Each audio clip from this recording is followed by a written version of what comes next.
नमस्कार मित्रांनो, तुम्ही मनोरंजनासाठी मूव्ही बघा, हिंदी बघा, मल्याळम बघा किंवा मराठी बघा. मराठीमध्ये सैराट बघा, नटरंग बघा, जोगवा बघा किंवा किंवा अमृता फडणवीसचं हे गाणं बघा. ओ लाल मेरी, ओ लाल मेरी हा. पण महाराष्ट्राच्या राजकारणात तुम्ही मनोरंजन बघू नका. महाराष्ट्राचं राजकारण म्हणजे नेटफ्लिक्स पेक्षा हेवी वेब सिरीज आहे. इथं रोज नवीन ट्विस्ट होतो. कधी पक्ष फुटतो, कधी मुख्यमंत्री बदलतो, कधी दोस्त शत्रू होतात, तर कधी शत्रू दोस्त होतात. आणि जनता ही पॉपकॉर्न घेऊन बसली, कारण हा ड्रामा थांबायचं नावच घेत नाहीये. पण आजची पॉलिटिकल सिच्युएशन बघा. आपल्याकडे 2 शिवसेना, 2 NCP आणि 1 काँग्रेस आहे. जी स्वतःला आठवण करून देते की ती अजून जिवंत आहे.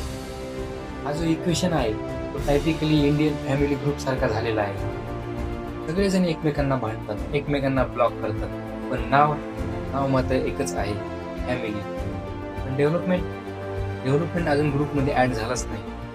चला आता फ्युचरकडे वळूया. महाराष्ट्राचं पॉलिटिक्स पुढे ठरवणारे असे 3 फॅक्टर आहेत. पहिला फॅक्टर आहे दिल्ली वर्सेस मराठी अस्मिता.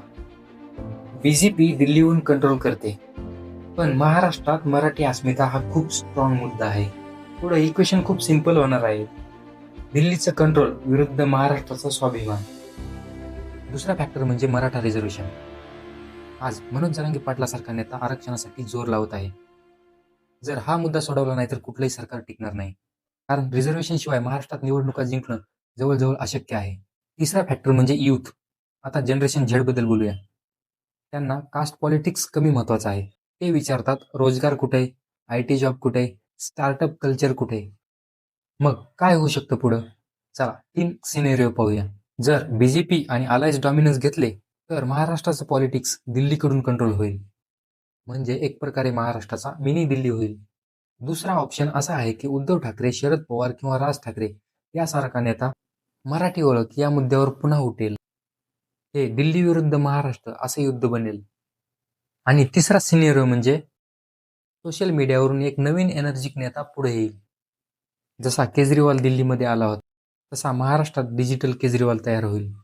मग खरी गोष्ट ही आहे की महाराष्ट्राचं राजकारण अनस्टेबल राहणार आहे. पक्ष फुटत राहतील, मुख्यमंत्री चेअरवर म्युझिकल चेअर सुरूच राहतील, पण जनता यापुढे विचारणार आहे, जॉब कुठे, शेतकऱ्यांना न्याय कुठे, चेअर स्मार्ट का होत नाहीत. शेवटी महाराष्ट्राचं भविष्य कोण ठरवणार, दिल्ली की महाराष्ट्र? हीच पुढच्या 5-10 वर्षात मोठी लढाई असेल. महाराष्ट्राच्या राजकारणाबद्दल तुम्हाला काय वाटते कमेंट करून नक्की सांगा.